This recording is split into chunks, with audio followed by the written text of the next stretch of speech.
Hello student, तो हम start करने जा रहे हैं लेक्चर नंबर 10 वेव ऑप्टिक्स। अब देखो इसका ट्रेंड पहले डिस्कस करता हूँ, आप खुश हो जाओगे। आप क्यों खुश हो जाएंगे सर? देखो इसका ट्रेंड एनालिसिस ये है कि इससे हर साल 2020 तक दो प्रॉब्लम तो कंसिस्टेंटली आए हैं, ठीक है ना। बट 21 में कुछ ऐसा चमत्कार हुआ कि प्रॉब्लम ही नहीं है इससे, ठीक है ना। तो इसका मतलब ये अब मोस्ट एक्सपेक्टेड टॉपिक है और ये मान करके चलो इंटरफेरेंस, डिफ्रैक्शन और पोलराइजेशन में से दो क्वेश्चन आने इस साल तय है, ठीक है ना। तो और बहुत सिंपल टॉपिक है, जल्दी खत्म हो जाएगा, आपको कोई लोड भी नहीं आएगा और दो क्वेश्चन आपको इस साल इस टॉपिक से मिल जाने चाहिए 100%, ठीक है ना। तो अब प्रैक्टिस करते हैं और देखते हैं किस टाइप के प्रॉब्लम हम लोग यहाँ पर डिस्कस करने जा रहे हैं। पहले कंसेप्ट सिखाऊंगा, फिर आप प्रॉब्लम्स को प्रैक्टिस करना, फिर घर पे आपको जो इंपॉर्टेंट दूंगा उसके अंदर प्रैक्टिस कर लेना, आपका टॉपिक कंप्लीट। चलो स्टार्ट करते हैं। देखो इंटरफेरेंस में पहले कंसेप्चुअल पॉइंट पर आते हैं। हाइजन प्रिंसिपल के हिसाब से जो पॉइंट सोर्स होता है, ठीक है ना, वो लाइट को चारों तरफ एमिट करता है और वेव फ्रंट बनते हैं। वेव फ्रंट उन पॉइंट्स के लोकस को बोलते हैं जो सेम फेज में होते हैं। पॉइंट सोर्स के लिए spherical wave front, linear source के लिए सिलेंड्रिकल वेव फ्रंट, ठीक है ना। तो इस और शीट के लिए प्लेनर वेव फ्रंट। तो वेव फ्रंट्स वो होते हैं जिन पे पार्टिकल का फेज सेम होता है। तो ये एक पॉइंट सोर्स है, इसने चारों तरफ स्फेरिकल वेव फ्रंट एमिट करने शुरू किए। ये आगे जो दो स्लिट्स देख रही हैं, ये दोनों स्लिट भी एक ही वेव फ्रंट के ऊपर लाई कर रही हैं, इसलिए स्लिट्स भी सेम फेज में है। और हाइजन प्रिंसिपल के हिसाब से जो भी पॉइंट वेव फ्रंट के ऊपर लाई करता है वो अपने ओरिजिनल सोर्स की तरह बिहेव करता है। तो ये स्लिट्स भी चारों तरफ वेव फ्रंट एमिट करना शुरू कर देती हैं। अब इनमें से जो सेम फेज वाले वेव फ्रंट होते हैं वो जब कोइंसाइड करते हैं, ठीक है ना, मिलते हैं, तो हमें मिलता है मैक्सिमा। और जब अपोजिट फेज वाले कोइंसाइड करते हैं तो हमें मिलता है मिनिमा। तो स्क्रीन के ऊपर आप देखोगे मैक्सिमा मिनिमा के कंटिन्यूस बैंड्स फॉर्म होना शुरू हो जाएंगे। अब ये स्ट्रेट लाइन पाथ में नहीं होते, पहली बात, ठीक है ना। ये ऐसे मैंने पिक्चर दिखाया बट ये स्ट्रेट लाइन पाथ में नहीं होते, ये हाइपरबोलिक शेप में होते हैं। तो सेंट्रल फ्रिंज जो होती है ये वाली, ये तो स्ट्रेट पाथ में हो गई, ठीक है ना। इसके बाद ये थोड़े से ऐसे कर्व्ड होते हैं, यूं करके कर्व्ड होते हैं, ठीक है ना। और इनका जो शेप होता है ये भी पूछ लिया जाता है और ये शेप होता है हाइपरबोलिक, ये आपको ध्यान रखना है, ठीक है ना। तो हाइपरबोलिक शेप में ये फ्रिंजेस हमारे पास बनती हैं, ओके। तो कुल मिलाकर के मैक्सिमा मिनिमा का फॉर्मेशन जो होता है इस फिनोमेना को इंटरफेरेंस बोलते हैं। और इस इंटरफेरेंस में हर मैक्सिमा की इंटेंसिटी आप देखो सेम मिलेगी, हर मिनिमा की इंटेंसिटी जो मिलेगी वो सेम मिलेगी। इसके लिए हमें वेव का सुपरपोजिशन कराना होता है। तो मान लो इस स्लिट से हम इस पॉइंट पर इंटरफेरेंस देख रहे हैं, तो मान लो हम किसी पी पॉइंट पर इंटरफेरेंस देख रहे हैं, ये पी पॉइंट है, तो दो वेव पकड़नी है, एक इधर से और एक इधर से, इन दोनों को यहां पर ले जाकर के सुपरपोज कराना है। तो दोनों स्लिट से जाने वाली वेव की इक्वेशन लिख लेते हैं। तो पहली स्लिट से जाने वाली वेव की इक्वेशन हो गई a1 sign omega t minus के एक्स, मान लो पाथ लेंथ उसकी x1 है। और दूसरी वेव की इक्वेशन हो गई y2 equals to a2 sine omega t minus k x2, ठीक है ना। तो यहां से हमारे पास बहुत सारे रिलेशन जनरेट होना शुरू हो जाते हैं जो मैं धीरे धीरे बताऊंगा। सबसे पहले सुपरपोजिशन कैसे कराते हैं, तो इस वेव और इस वेव को हम फेजर से इंडिकेट करते हैं। तो मैंने a1 के एम्पलीट्यूड को φ1 के फेस पर इंडिकेट किया और a2 के एम्पलीट्यूड को φ2 के फेस पर इंडिकेट किया, ठीक है ना। और दोनों के बीच का फेज डिफरेंस हो गया डेल्टा फाई। अब अगर आपको इनका रिजल्टेंट निकालना है तो अपना वही बेसिक फॉर्मूला जो सिंपल हम लोग अपना 11th क्लास के लॉज ऑफ मोशन में सीखे हुए थे, दो चीज का रिजल्टेंट, उसका फॉर्मूला होता है under root of a1 square plus a2 square plus 2a1 a2 cos delta phi, ठीक है ना। तो ये तो हो गया हमारे पास एम्पलीट्यूड का, रिजल्टिंग एम्पलीट्यूड का रिलेशन। अब इंटेंसिटी जो होती है वो एम्पलीट्यूड स्क्वायर के प्रोपोर्शनल होती है, इसलिए इंटेंसिटी का रिलेशन देखोगे तो नेट इंटेंसिटी आ जाएगी I1 plus I2 plus 2 root I1। ये मैं बेसिक थ्योरी आपको दे रहा हूँ, ठीक है ना, ताकि एक बार लास्ट मोमेंट पे सारी चीजें क्लियर रहें। कॉस डेल्टा फाई, जहाँ डेल्टा फाई को हम फेज डिफरेंस बोलते हैं। अब अगर हम इन दोनों के बीच का फेज डिफरेंस निकालेंगे तो ये फेज डिफरेंस आ जाएगा हमारा के डेल्टा एक्स, ठीक है ना, जहाँ के हो गया हमारा 2π/λ और डेल्टा एक्स को हम बोलते हैं पाथ डिफरेंस, जो कि इसमें सबसे इंपॉर्टेंट टर्म है। हर न्यूमेरिकल पार्ट डिफरेंस से होकर के जाता है। अभी आगे जस्ट आप देखना शुरू कर दोगे। अब मैक्सिमा कब बनता है और मिनिमा कब बनता है, तो मैक्सिमा तब बनता है जब फेज डिफरेंस डेल्टा फाई की वैल्यू 2n पाई हो, ठीक है ना। और मिनिमा तब बनता है जब फेज डिफरेंस की वैल्यू 2n-1 पाई हो। ऐसा क्यों?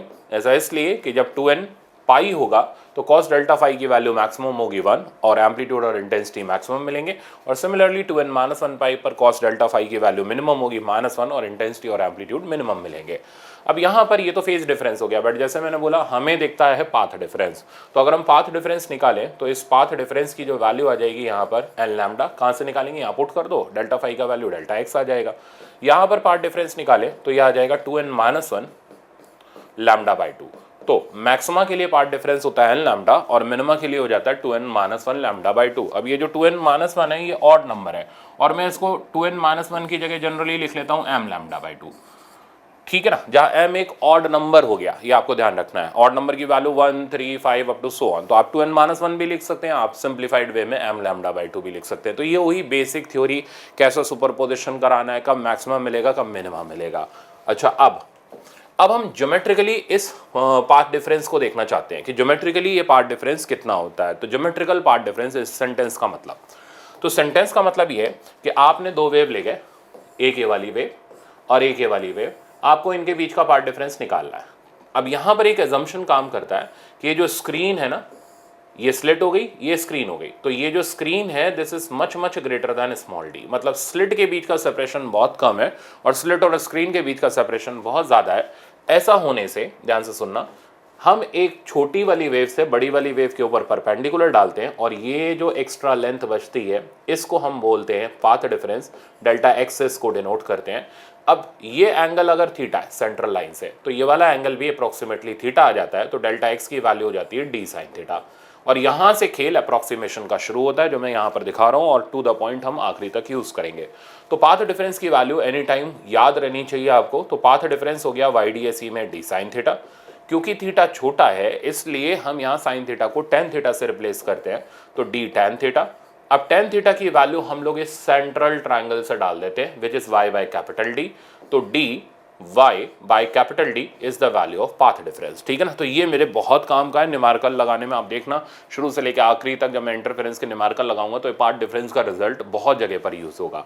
तो हमारे पास पाथ डिफरेंस आ गया dy बाई डी। तो अब आप देख लो रिजल्टिंग इंटेंसिटी मैंने बता दी। अच्छा, अब इसमें ये तो अलग अलग इंटेंसिटी के लिए फॉर्मूला हो गया। अगर दोनों स्लिट की सेम इंटेंसिटी है, ठीक है ना, यहाँ और यहाँ की सेम इंटेंसिटी है, आई नॉट इंटेंसिटी है, तो रिजल्टिंग इंटेंसिटी का फॉर्मूला हो जाएगा 4I0 cos square delta phi by 2, जहाँ डेल्टा फाई हो जाएगा k डेल्टा एक्स और डेल्टा एक्स हो जाएगा डी साइन थीटा। इसको फर्दर मैं एलैबोरेट कर रहा हूँ, डी टेन थीटा, ठीक है, और टेन थीटा की वैल्यू डाल करके मेरे पास आ गया dy बाई कैपिटल डी। तो ये हुई बेसिक सिंपल थ्योरी। हम लोग थ्योरी पढ़ेंगे, देन फिर हम लोग इंटरफेरेंस के प्रॉब्लम पर चलेंगे। थ्योरी आराम से पढ़ना, कोई कंसेप्चुअल पॉइंट भी बताते जाऊंगा, ठीक है ना। तो ये पार्ट डिफरेंस हमारे पास आ गया। अब हम पोजीशन ऑफ मैक्सिमा और मिनिमा निकालना चाहते हैं। तो मैक्सिमा के लिए जैसे मैंने बताया पार्ट डिफरेंस को एन लैम्डा के बराबर डाल देते हैं, डालते ही हमें पोजीशन ऑफ मैक्सिमा मिल जाती है nth maxima n lambda capital D by d. Similarly minima के लिए 2n-1 लैम्डा बाई 2 डाल दो, आपको मिनिमा की पोजीशन मिल जाएगी। तो ये सिंपल से एस्पेक्ट होते हैं। अच्छा, ध्यान देना, अब सेंटर पर, ठीक है ना, सेंटर पर यानी n इक्वल्स टू 0 डालने पर जो हमें मैक्सिमा मिलता है इसको बोलते हैं हम सेंट्रल मैक्सिमा। फिर आप n इक्वल्स टू 1 डालेंगे तो आपको मिलेगा फर्स्ट ब्राइट, 2 डालने पर second bright, and up to so on. इसी तरीके से इसके अंदर कोई सेंट्रल मिनिमा टाइप की चीज नहीं होती। n को 1 डालेंगे तो आपको मिलेगा first dark, second dark, third dark, fourth dark, and up to so on. हर एक मैक्सिमा के बीच की दूरी और हर एक मिनिमा के बीच की दूरी कांस्टेंट होती है, ठीक है ना। तो कोई भी ले लो, मैक्सिमा ले लो या मिनिमा ले लो, तो हर किसी के बीच की दूरी कांस्टेंट होती है और इस दूरी को हम W से डिनोट करते हैं और इसको बोलते हैं फ्रिंज विड्थ। तो फ्रिंज विड्थ दो कॉन्जिक्यूटिव मैक्सिमा या मिनिमा के बीच के डिस्टेंस को बोलते हैं और इसकी वैल्यू आप चेक कर सकते हो, आती है lambda capital D by small d. अब एक और चीज आती है एंगुलर फ्रिंज विड्थ, यानी ये फ्रिंज सेंटर पर कितना एंगल सबटेंड कर रही है। तो एंगुलर फ्रिंज विड्थ निकालने का तरीका हो गया W by D, arc upon radius से हमने निकाला और लैम्डा बाई डी आ गया। तो ये हुआ एंगुलर फ्रिंज विड्थ का तरीका। अब अगर हम इस YDAC एक्सपेरिमेंट को पानी के अंदर इमर्स कर दें तो क्या होता है, ठीक है ना। तो मैं सारी के सारे थ्योरी आपकी रिवाइज कराते जा रहा हूं। तो इनसाइड वाटर, तो अगर हम पानी में इमर्स कर, वाटर भी क्या, इनसाइड लिक्विड, तो अगर हम लिक्विड में इमर्स कर दें तो क्या होता है, लिक्विड, फिर व्हाइट लाइट, फिर मल्टीपल डाइक्रोमेटिक, फिर वो शीट। पहले ये थ्योरी हम खत्म करेंगे फिर हम न्यूमेरिकल पे चलेंगे। तो अगर हम लिक्विड के अंदर इमर्स कर दें तो बस आपको इतना करना है, रिप्लेस लैम्डा बाय म्यू। तो जहां जहां लैम्डा है वहां वहां लैम्डा बाय म्यू से रिप्लेस कर दो, क्योंकि मीडियम के अंदर wavelength air divided by medium का रिफ्रैक्टिव इंडेक्स होती है। तो पोजीशन ऑफ nth मैक्सिमा जो कि आ रही थी n lambda capital D by small d, अब यही बन जाएगी divided by mu, simple. Position of nth minima जो कि हमारे पास आ रही थी 2n-1, ठीक है, 2n-1 lambda capital D bye 2d, अब ये बन जाएगी 2 म्यू d।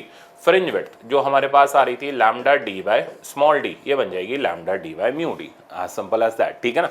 अब इसी तरीके से एंगुलर फ्रिंज विड्थ जो हमारे पास बन रही थी लैम्डा बाय d, ये बन जाएगी लैम्डा बाय म्यू d। ये बहुत इंपॉर्टेंट है और इसमें बहुत सारे प्रॉब्लम रखे हुए हैं, आपके में भी आए हुए हैं, ठीक है ना। आए हुए तो लास्ट में कराऊंगा, जो मैंने रखे हैं वो पहले कराऊंगा, ठीक है ना। तो ये हो गया इनसाइड लिक्विड।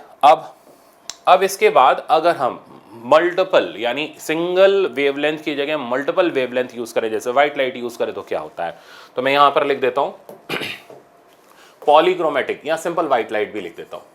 तो अगर हम व्हाइट लाइट यूज करते हैं तो क्या फर्क पड़ता है, तो व्हाइट लाइट यूज करने पर ये कंसेप्चुअल बनता है, सेंटर पर सारे कलर एक साथ मिक्सअप हो जाते हैं, यानी सेंटर पर सेंट्रल मैक्सिमा बनता है जो व्हाइट कलर का दिखाई देता है।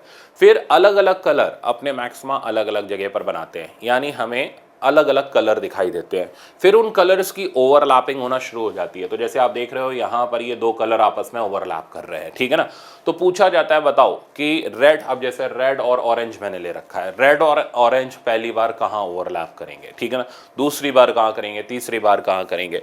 तो एक बार पहले मैं थ्योरी क्लियर कर दूँ। तो सेंटर पर व्हाइट, फिर डिफरेंट कलर, फिर कलर्स की ओवरलैपिंग, फिर उसके बाद ओवरलैपिंग इतनी ज़्यादा हो जाती है कि वापस से पूरा पैटर्न व्हाइट लाइट का हो जाता है। तो व्हाइट, डिफरेंट कलर, ओवरलैपिंग, फिर व्हाइट, ये पूरे स्क्रीन का पैटर्न मैंने आपको दे दिया। अब जहां पर भी ओवरलैपिंग होगी पोजीशन तो सेम होगी। अब हमें क्या पता किसका कौन सा मैक्सिमा किस पे ओवरलैप कर रहा है, तो मान लेते हैं इसका n1 मैक्सिमा इसके n2 मैक्सिमा के साथ ओवरलैप कर रहा है। तो n1 मैक्सिमा की पोजीशन लिखी n1 lambda 1 d by D, उसके n2 मैक्सिमा की पोजीशन लिखी n2 lambda 2 d by D, equate कर दिया। तो रिजल्ट में ना n1 लैम्डा 1 बराबर n2 lambda 2 d by D cancel out हो गया। तो जब भी कलर ओवरलैप करें तो n लैम्डा आपस में इक्वेट कर दो, आपको पता चल जाएगा कौन सा मैक्सिमा किसके साथ ओवरलैप कर रहा है। ये हो गया सिंपल एस्पेक्ट। अब आता है थिन शीट। तो बहुत सिंपल है, आप सिर्फ और सिर्फ 15 से 20 मिनट के अंदर पूरे इंटरफेरेंस की थ्योरी पढ़ सकते हो। अगर आप बुक से पढ़ेंगे आपको बहुत ज़्यादा टाइम लग जाएगा, मेरे साथ पढ़ोगे तो फटाफट से रिवाइज भी हो जाएगी, प्रॉब्लम भी कंप्लीट हो जाएंगे। तो अगर हम थिन ट्रांसपेरेंट शीट यूज़ करते हैं, तो जैसे आप देख रहे हो ये ट्रांसपेरेंट शीट मैंने यूज़ करी, तो ये भी इंपॉर्टेंट है और इसके एस्पेक्ट में आपको बता रहा हूँ क्या क्या होता है। तो ट्रांसपेरेंट शीट यूज़ करने से सेंट्रल मैक्सिमा उस शीट की तरफ शिफ्ट हो जाता है। तो ये हो गया शिफ्टिंग ऑफ सेंट्रल मैक्सिमा, ठीक है। तो शिफ्टिंग जो होती है इसको हम ऐसे डिनोट करते हैं, तो जिस तरफ आप शीट यूज करोगे उस तरफ शिफ्टिंग हो जाएगी। और इस शिफ्टिंग का फॉर्मूला, तो central maxima shift towards sheet, ठीक है। तो सेंट्रल मैक्सिमा शीट की तरफ शिफ्ट कर जाएगा। शिफ्टिंग का formula T mu minus 1 capital D by small D, ये हो गया शिफ्टिंग का फॉर्मूला। दूसरी बात, अगर हम यहाँ शीट यूज करें तो सेंट्रल मैक्सिमा नीचे शिफ्ट हो जाएगा। अगर हम दोनों जगह थिन ट्रांसपेरेंट शीट यूज करें और उनका टी और म्यू सेम हो तो सेंट्रल मैक्सिमा कहीं शिफ्ट नहीं होगा। अगर टी और म्यू अलग अलग हो तो देखना पड़ेगा S1 ज्यादा या S2 ज्यादा, ठीक है ना, जिसका ज्यादा उस तरफ शिफ्टिंग होगी। दूसरी बात, no effect on fringe width. तो फ्रिंज विड्थ पर कोई इफेक्ट नहीं पड़ता, फ्रिंज विड्थ जो रहती है वो सेम रहती है। एक और बात, ये बहुत इंपॉर्टेंट है, तीसरा पॉइंट, शीट यूज करने से जिस स्लिट के सामने शीट यूज कर रहे हैं उसकी पाथ लेंथ बढ़ जाती है टी म्यू माइनस 1 से। तो पाथ लेंथ, ठीक है ना, path length increases by T mu minus 1। तो पाथ लेंथ जो होती है वो टी म्यू माइनस 1 से इंक्रीज कर जाती है। अब इसका एक ब्रॉडर एस्पेक्ट मैं आपको दिखा रहा हूं जो शायद आप अपने आप से नहीं सोच पाओगे, बट हम लोग इसको न्यूमेरिकल में यूज कर लेते हैं। तो मैंने क्या किया, टी थिकनेस और म्यू रिफ्रैक्टिव, ध्यान से देखना, मजाक बाद में चल जाएगा, बट ये कंसेप्ट अभी सीख लो नहीं तो एग्जाम में फिर रोना पड़ेगा। तो टी और म्यू की हमने ये शीट यूज करी, ठीक है ना। अब मैं जानना चाहता हूँ सेंटर पर इंटेंसिटी कितनी होगी, ठीक, अपने आप में बेस्ट प्रॉब्लम है, सेंटर पर इंटेंसिटी कितनी होगी।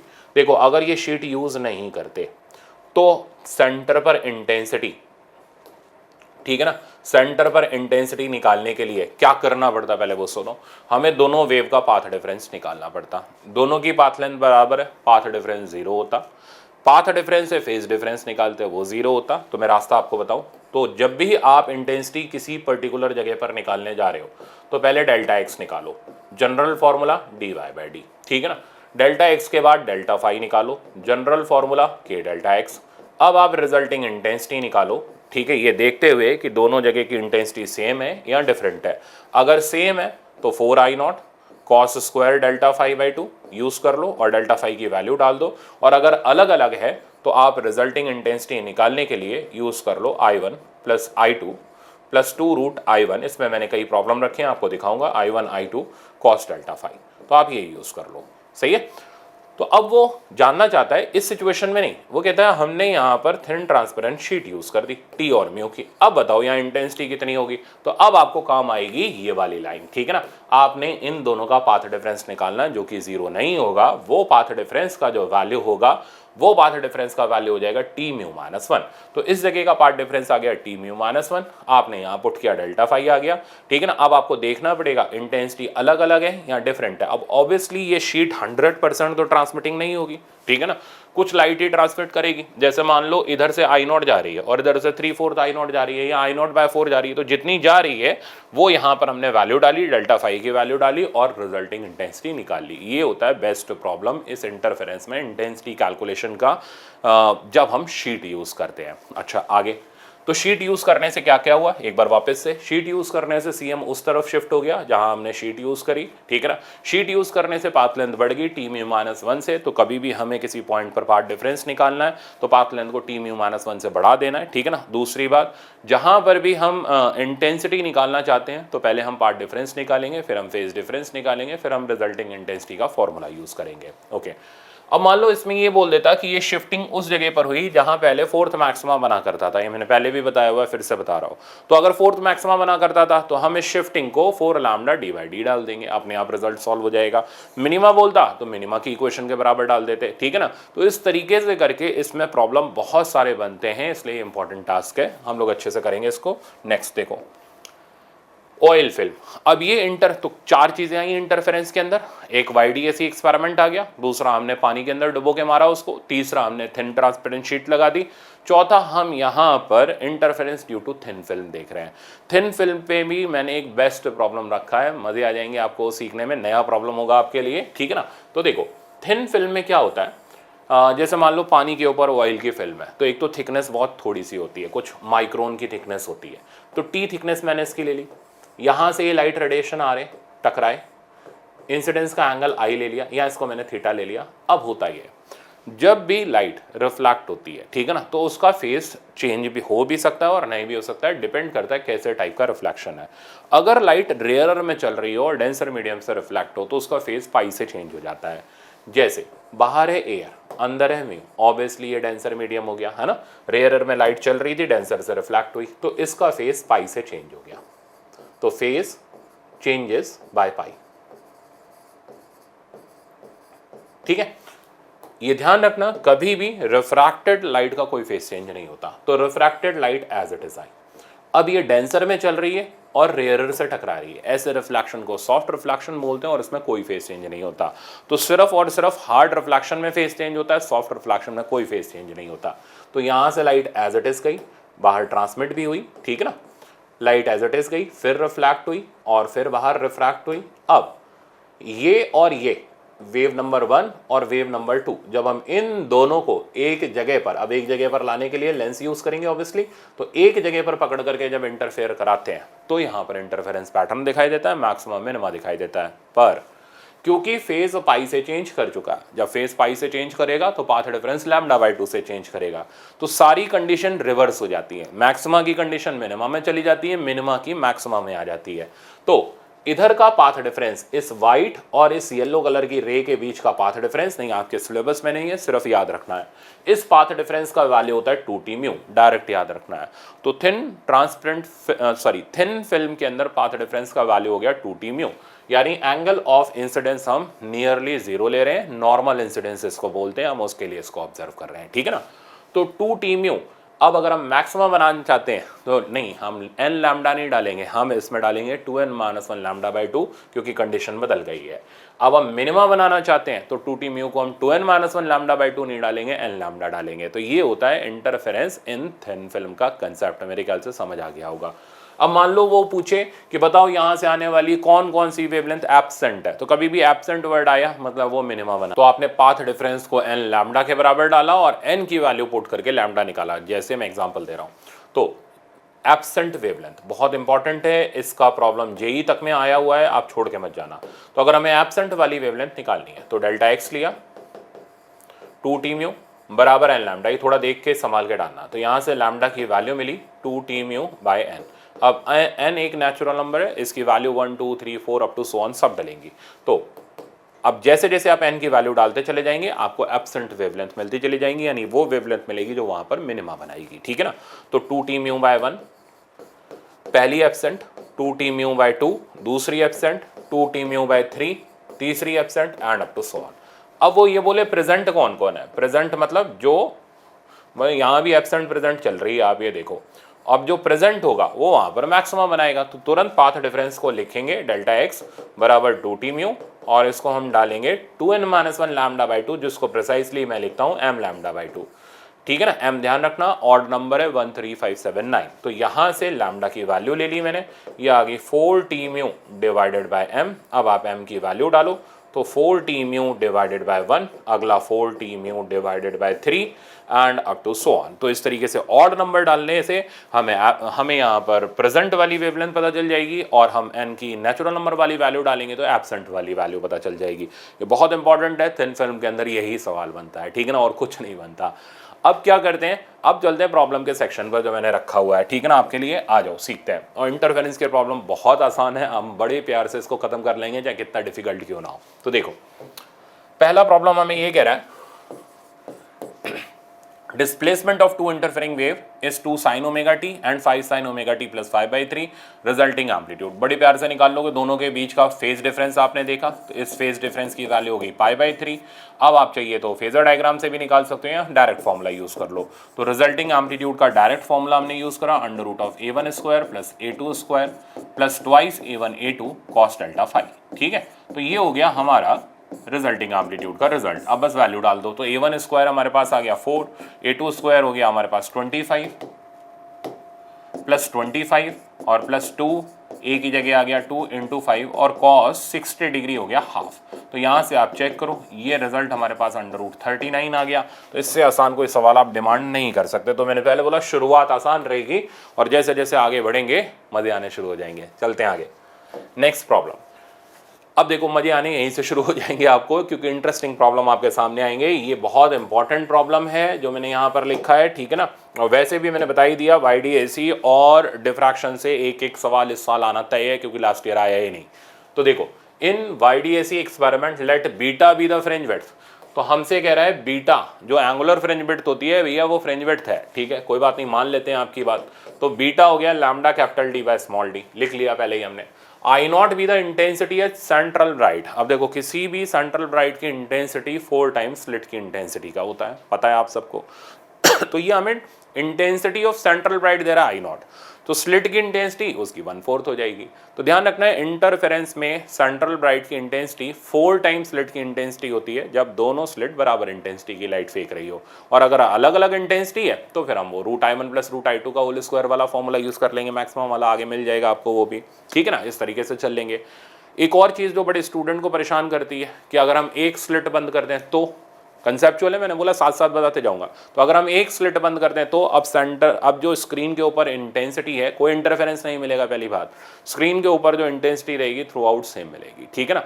अब अगर हम इनकोहेरेंट सोर्सेज यूज कर लें तो ये बातों बातों में मैंने आपको कंसेप्चुअल बताया, तो जो ध्यान दे रहे हैं वो सुन लेंगे, जो बातों में लगे हुए हैं उनके गायब हो जाएंगे। तो अगर हम इनकोहेरेंट सोर्सेज यूज कर लें तो भी इंटरफेरेंस नहीं होगा, रिजल्टिंग इंटेंसिटी हर जगह सिर्फ I1 प्लस I2 हो जाएगी, सिर्फ I1 प्लस I2 हो जाएगी, दैट्स इट, ठीक है ना। तो अगर दो सोर्सेज हैं, एक की इंटेंसिटी 20 वाट है, एक की इंटेंसिटी 40 वाट है, दोनों इनकोहेरेंट हैं, ठीक है ना। इनकोहेरेंट है तो इसका मतलब वहां पर जो इंटेंसिटी आनी है I1 प्लस I2 के बराबर आ जाएगी, दैट्स इट। अब चलते हैं आगे। तो बीटा हो गया इतना। आई नॉट दे रहा है intensity at the central bright fringe, यानी 4i की वैल्यू हमें आई नॉट दे रहा है, अच्छी बात है। ये कह रहा है at a distance x from the central bright fringe intensity will be, तो x डिस्टेंस पर इंटेंसिटी, हम y लेते हैं, इसने x ले लिया। तो एक बार मैं डायग्राम दिखाऊं, तो डायग्राम ये रहा, ये YDAC का सेटअप है, सेंटर से x डिस्टेंस पर, यहां से ये कैपिटल D हो गया हमारा, ये स्मॉल d हो गया। कहता है इस जगह पर रिजल्टिंग इंटेंसिटी बताओ। अब इसमें दिमाग का प्रयोग करना है, रट्टे नहीं मारने हैं, ठीक है ना। किसी भी पर्टिकुलर जगह पर इंटेंसिटी पूछ रहा है, पहला काम डेल्टा एक्स निकालेंगे, ठीक है ना। तो हमने डेल्टा एक्स की वैल्यू लिखी, जिसका फॉर्मूला हो गया d y by capital D, y की जगह आ गया एक्स, क्योंकि दूरी एक्स बोल रखी है उसने। अब हम डेल्टा फाई निकालेंगे, तो कंसेप्ट नहीं छोड़ने, कंसेप्ट ही हमारी स्ट्रेंथ है, ठीक है ना। हमें कंसेप्ट जितने अच्छे आते होंगे हम उतना, और प्रैक्टिस करके हम इसको स्ट्रॉन्ग कर लेंगे, तो पता रहेगा हमें कब क्या यूज करना है। तो 2 pi by lambda times d x by capital D, ठीक है। अच्छा, अब इसमें आप गौर करो, lambda D by d, lambda D by d ये हो गया हमारा फ्रिंज विड्थ, तो इसको हमने बीटा से रिप्लेस कर दिया, तो 2 पाई एक्स बाय बीटा ये हो गया हमारा डेल्टा फाई का वैल्यू। अब लास्ट स्टेप, रिजल्टिंग इंटेंसिटी, तो रिजल्टिंग इंटेंसिटी का फॉर्मूला था 4i cos square delta phi by 2, ठीक है। अब 4i cos square delta phi by 2 में 4i की वैल्यू तो इटसेल्फ आई नॉट दे रखी है, कॉस स्क्वायर डेल्टा फाई की वैल्यू आपके सामने 2 pi x by beta, divided by 2 करेंगे तो 2 कट जाएगा, आंसर में बचेगा पाई एक्स बाय बीटा। तो this is the resulting intensity at distance x on screen. तो राइट आंसर इस हिसाब से देखोगे आप, तो राइट आंसर आपको मिल गया थर्ड वाला। बहुत इंपॉर्टेंट प्रॉब्लम है, स्टैंडर्ड प्रॉब्लम है, और आपको लास्ट मोमेंट पे आना चाहिए। नेक्स्ट प्रॉब्लम, नेक्स्ट प्रॉब्लम ये कह रहा है the path difference between the two interfering wave at the point. इस तरीके का प्रॉब्लम आपके में 3 से 4 बार आया हुआ है, आप देख लेना, मैंने फेज 1 में भी कराया हुआ था, ठीक है ना, उस वक्त भी यही बात बोली थी। एम्स में भी आया हुआ है, आपके में भी आया हुआ है, AIEEE में भी आया हुआ है, तो हम इसको क्यों छोड़ करके जाएं, करके जाएंगे हम इसको, ठीक है ना। तो ऐसे सवाल छोड़ के नहीं जाने चाहिए जिनमें एग्जामिनर बहुत ज़्यादा बार उसको रिपीटेड मोड पे दे रहा है। कह रहा path difference between two interfering wave at the point on the screen is lambda by 6। तो इसने हमारी मुसीबत ही आसान कर दी, सीधे पाथ डिफरेंस दे गया लैम्डा बाई 6 है। अब फ्रॉम द सेंट्रल मैक्सिमम, तो सेंट्रल मैक्सिमम से पाथ डिफरेंस दे रखा है, the ratio of the intensity at this point and at the central fringe will be. तो इस जगह की इंटेंसिटी और सेंट्रल फ्रिंज की इंटेंसिटी का रेशियो बताओ ना। अब आपको बुद्धि का प्रयोग करना है, दिमाग से बिल्कुल भी डाइवर्ट नहीं होना, हौच पौच नहीं होना। किसी भी जगह की इंटेंसिटी के लिए डेल्टा एक्स चाहिए, उसने हमें दे दिया ऑलरेडी, ठीक है ना। तो अब हम डेल्टा फाई लिखेंगे, which is 2 pi by lambda into delta x, lambda by 6, answer बना पाई बाई 3। अब हम रिजल्टिंग इंटेंसिटी का फॉर्मूला यूज करेंगे, जो कि हो गया 4i, ठीक है ना, cos square delta phi by 2 यानी पाई बाय 6 आ गया। समझ आ गया होगा मेरे ख्याल से। अब इसने हमसे intensity of that point divided by central maxima की इंटेंसिटी का रेशियो पूछा है, यानी IR बाय 4i का रेशियो। तो IR बाय 4i का हमने तुरंत रेशियो निकाला, जो कि आ गया कॉस स्क्वायर 30, कॉस 30 हो गया √3/2, रेशियो लेने पर मिला 3/4, आंसर मिला 0.75। मेरे ख्याल से आपको आराम से आ गया होगा। तो रिजल्टिंग इंटेंसिटी और इंटेंसिटी ऑफ सेंट्रल मैक्सिमा का रेशियो 0.75 आ गया। नेक्स्ट प्रॉब्लम पर चलते हैं। ये कह रहे हैं in YDAC experiment the fringe pattern is obtained on a screen placed at distance D, slits are illuminated by light of wavelength lambda. तो यहाँ तक तो कहानी चल रही है, हमें पता है D स्क्रीन और स्लिट के बीच का डिस्टेंस है, लैम्डा वेवलेंथ लाइट यूज कर रहा है। Distance from the central point where intensity falls to, आप देखो मैंने इंटेंसिटी के ऊपर ये तीसरा प्रॉब्लम रखा है, क्योंकि मोस्ट प्रेडिक्टेबल प्रॉब्लम एग्जाम में इंटेंसिटी का होता है। तो हो सकता है अब हम इसको और ज़्यादा डाइल्यूट कर रहे हैं, ठीक है ना, कि आपको और ज़्यादा इंटरफेरेंस के अंदर घुस करके बताने की कोशिश कर रहा हूँ, यार इनमें से ये प्रॉब्लम आ सकता है, इसलिए इसको तो मत छोड़ कर जाओ। ये तो तय इंटरफेरेंस डिफ्रैक्शन में से आएगा, बट इंटरफेरेंस में आएगा तो ऐसा आएगा, ठीक है ना, इसलिए इसको छोड़ के नहीं जाना।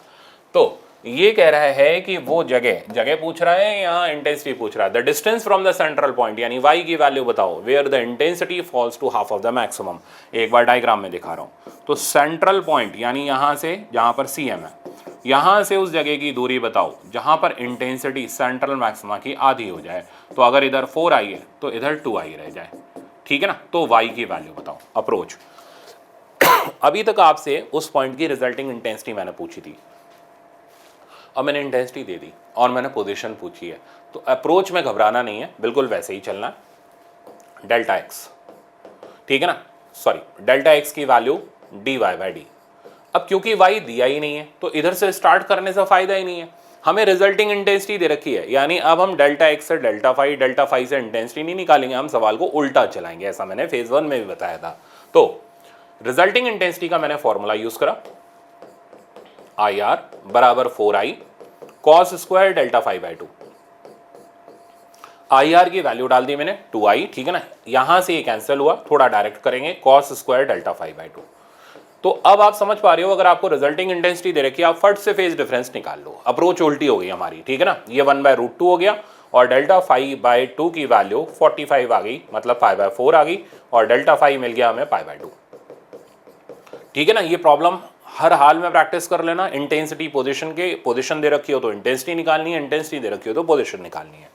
नेक्स्ट, अब डेल्टा एक्स देखते हैं। डेल्टा एक्स हो गया, निकालने का तरीका हो गया डेल्टा फाई बराबर के डेल्टा एक्स, डेल्टा फाई की वैल्यू हो गई π/2, के हो गया 2π/λ टाइम्स डेल्टा एक्स, ठीक है ना। यहां से हमारे पास डेल्टा एक्स की वैल्यू आ गई विच इज λ/4।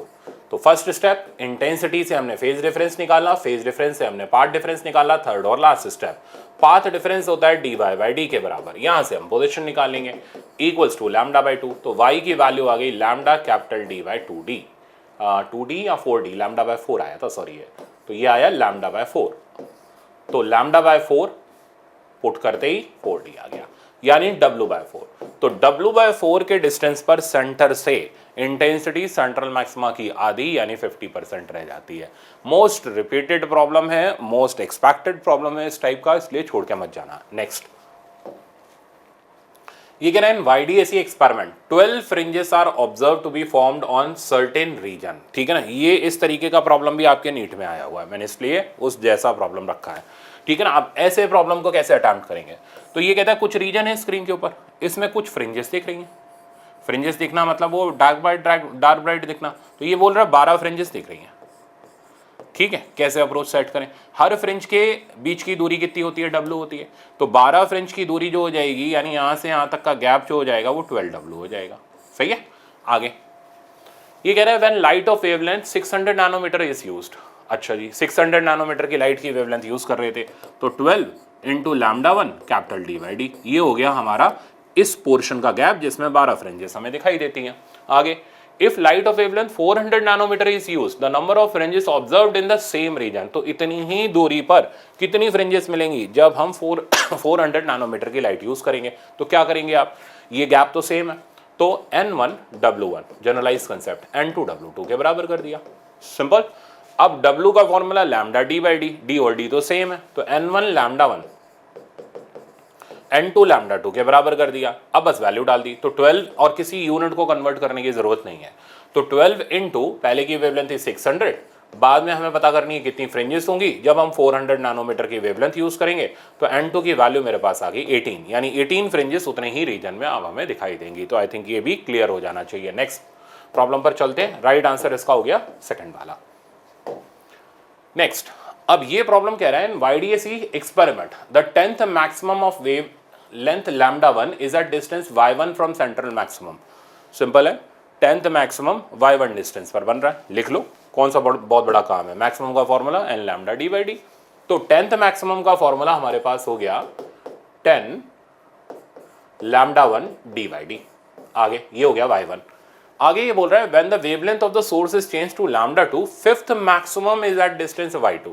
तो फिफ्थ मैक्सिमम की दूरी y2 दे रखी है, तो y2 जो हो गया 5 λ2 d/d। अब ये जानना चाहता है y1/y2, तो बहुत ही आसान हो गया, तो y1/y2 का रेशियो हो गया हमारा लेते ही 2 λ1/λ2। तो राइट आंसर आ गया हमारे पास 2 λ1/λ2। अब इसमें ये भी हो सकता था कि y2 जो है फिफ्थ मिनिमम की पोजीशन होती, तो रेशियो बताओ। तो मिनिमम के लिए हम 2n-1 वाला फॉर्मूला यूज कर लेते हैं, n की जगह 5 डालते ही आंसर बनता है इसका 9 λ2d/2d, ठीक है ना। ये ध्यान रखना, फिर रेशियो लेने पर हमारे पास अकॉर्डिंगली रिजल्ट आ जाता। नेक्स्ट चलते हैं, पढ़ो। ये कह रहे हैं YDAC experiment the 2 slits are, और बहुत आसान है, आपको कहीं मुश्किल लग ही नहीं रहा होगा कि YDAC बहुत मुश्किल। अभी हम PYQ भी देख लेंगे ना, तो उसके अंदर भी आप हंसते खेलते ही कर जाओगे, कहोगे YDAC बहुत आसान है, एग्जाम में हमारा हो जाएगा।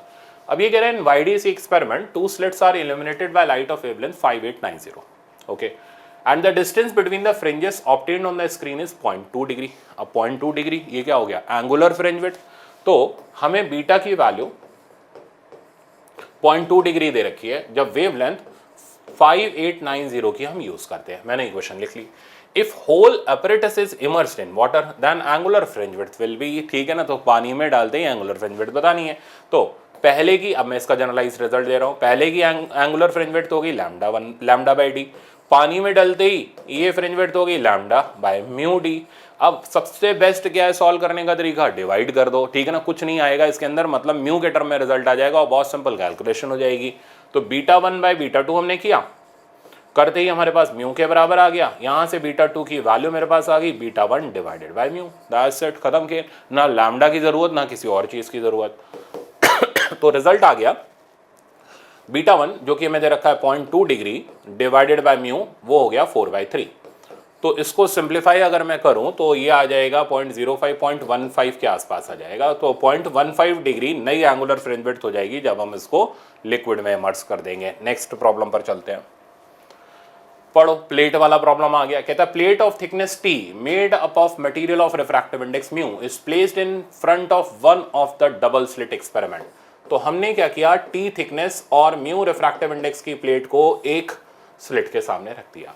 What should be the minimum thickness of T which will make the intensity at the central fringe pattern 0? ये वही आ गया जो मैंने आपको सिखाया है। तो सेंटर पर कहता है भाई, पूछा नहीं है, बता रहा है कि इंटेंसिटी 0 करनी है तो थिकनेस की वैल्यू बता दो, वो भी मिनिमम। तो मैं तो कहूँगा थिकनेस की वैल्यू बता दो कौन कौन सी हो सकती हैं जिनके लिए सेंटर पर मिनिमम इंटेंसिटी मिले, मॉडिफाइड वर्जन। तो देखो, तो पहले सेंटर पर पहुंचे, फट से क्या करेंगे आप, पाथ डिफरेंस लिख लेंगे, वो मैंने आपको बता ही दिया था, टी टाइम्स म्यू माइनस 1। अब आपको मिनिमम बनाना है तो आपने 2n माइनस 1 लैम्डा बाई 2 डाला, ठीक है ना, और इसको मेरे हिसाब से m लैम्डा बाई 2 लिख लिया। अब आपको थिकनेस निकालनी है, तो थिकनेस हो गई m lambda by 2 mu minus 1, ठीक है ना। अब आप m की वैल्यू डालते जाएंगे, 1 डालेंगे तो मिनिमम आ जाएगा, समझ गए कितना आसान सा था। और फर्दर वैल्यूज डालेंगे ऑड नंबर की तो आगे वो थिकनेस मिलेंगी जिनके लिए वहां पर मिनिमम मिलेगा। तो रिजल्ट आ गया lambda by 2 mu minus 1। Next आ गया 3 lambda by 2 mu minus 1। Next आ गया 5 लैम्डा बाई 2 म्यू माइनस 1। मेरे ख्याल से अब आप एक नहीं अनेक सवाल कर सकते हो। मैंने इसका ऑप्शन आपको बिल्कुल एक ब्रॉड स्कोप दिखा दिया कि इस तरीके से इसके अंदर प्रॉब्लम बन सकता है। तो हम खाली एक ही स्पेक्ट्रम नहीं लेते हुए चल रहे, नहीं जो पूछा गया उतना आंसर दे दिया, नहीं, उसके पॉसिबल वर्जन्स भी हम देखते हुए चल रहे हैं, ऐसा पूछा तो कैसे करेंगे, ठीक है ना। तो राइट आंसर अब आप देखो, इसका राइट आंसर आपके लिए ढूंढना बहुत आसान है, lambda by 2 mu minus 1 is minimum thickness, ठीक है। नेक्स्ट पर चलते हैं। नहीं, अच्छा देखो, किलोमीटर के हिसाब से प्रॉब्लम है, लिखा चला जा रहा है और सॉल्यूशन देखो 2-3 स्टेप में आ जाता है। तो स्टूडेंट आधा तो इसलिए डर जाता है कि यार बहुत लंबा प्रॉब्लम है, बहुत कठिन होएगा। ऐसा नहीं है यार, इंटरफेरेंस सरल होता है। पढ़ो, इन YDAC experiment fringes are obtained by using light of wavelength 4800 angstrom. One slit is covered with thin glass film of refractive index 1.4. Other is covered by a same thickness film but of refractive index 1.7. पहले diagram बना लो।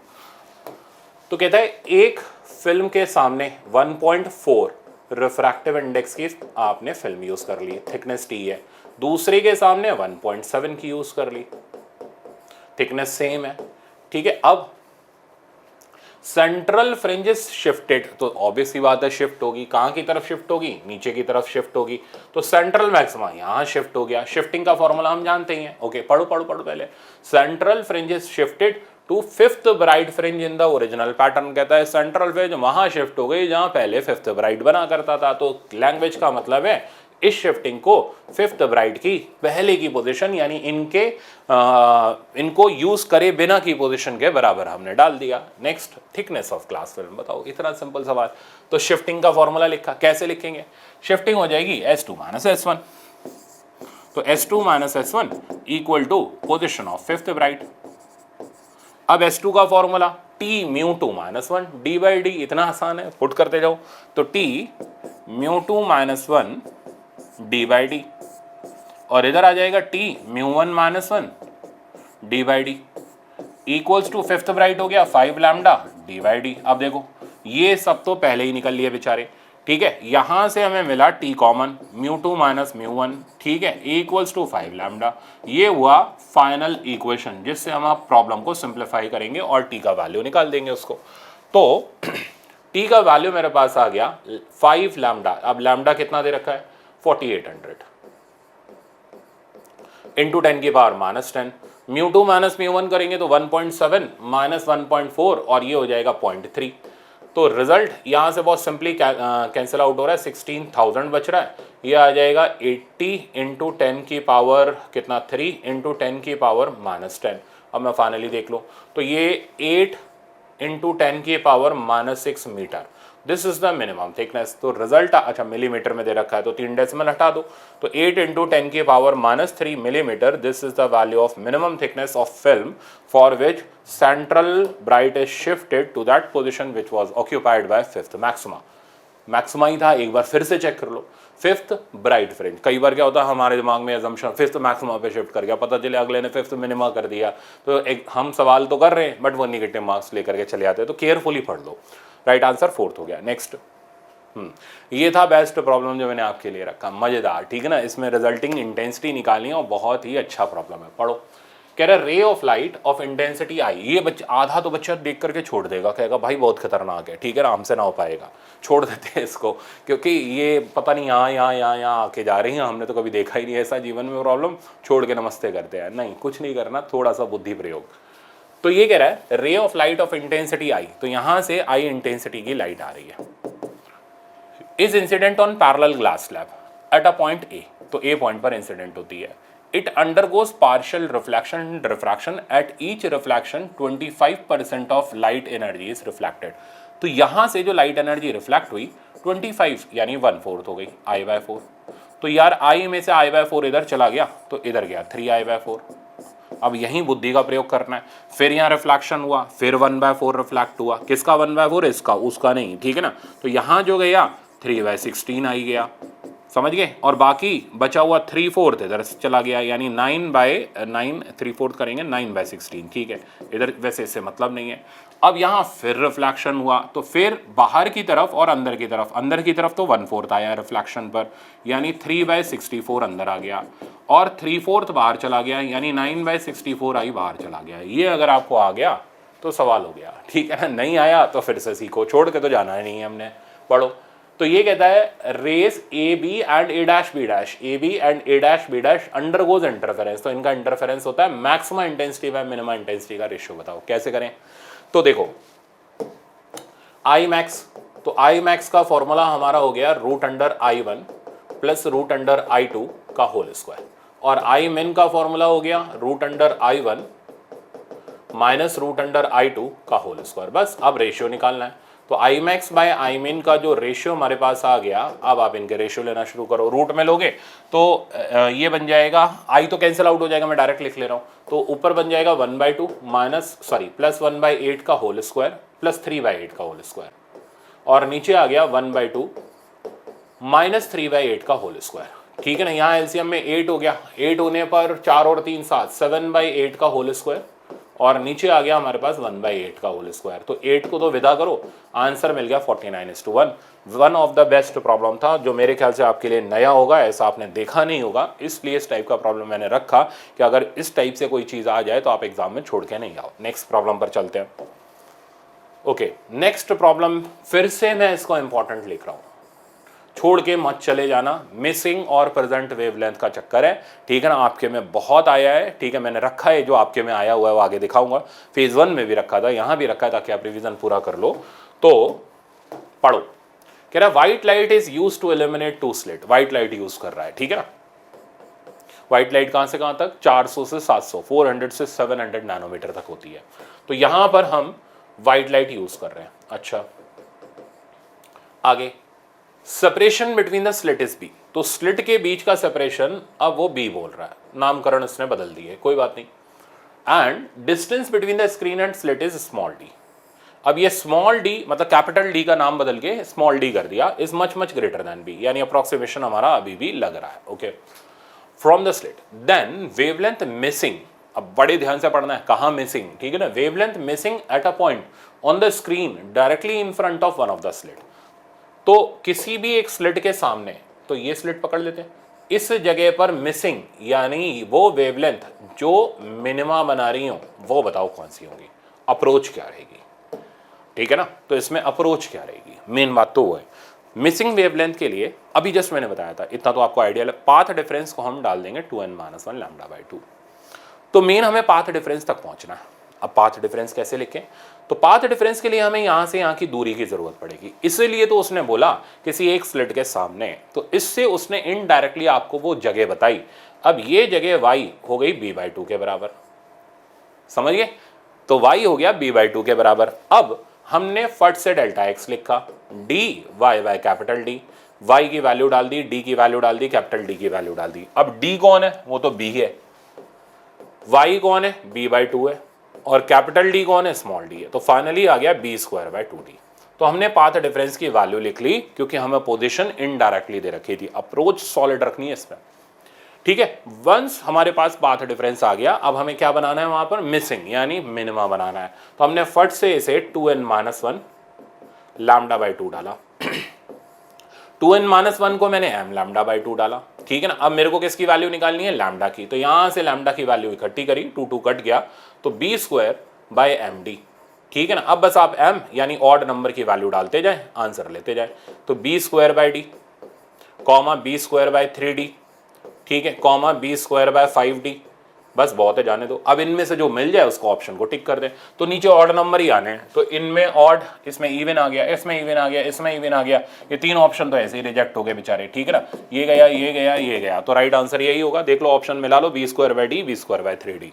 तो one of the best problem था, मेरे ख्याल से आपको समझ आ गया होगा। ऐसा बिल्कुल छोड़ के मत चले जाना।